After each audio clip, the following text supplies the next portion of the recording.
3 बरस हेलान RMC department जगह रखीचे।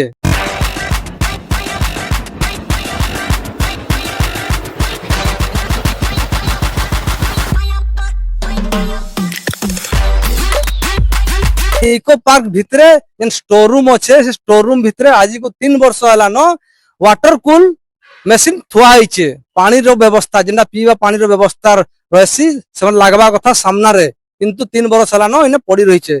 आसुन आमे देखामु आपन के हाथे वाटर कूल जेन जगह देखुन ये होचे स्टोर रूम भितरे थुआ होइछे। ये होचे वाटर कूल मेसीन 3 वर्ष हेलान इने पड़ी रहिछे।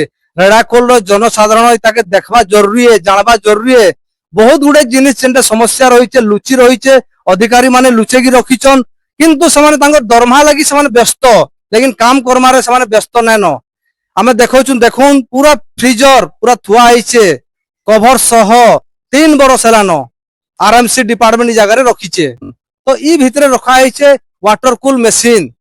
तो बहुत गुड़े दुखर कथा है, रेडाकुल सब समस्या लगी रही है। अधिकारी माने आसुचन से ध्यान ना देवा के रेडाकुल प्रति। रेडाखोल रो गुटे जेन भीम भई माटी रही है, भीम भई माटी जेन उन्नति हवा कथा भीम भई माटी वर्तमान अवनति हेकि रही है।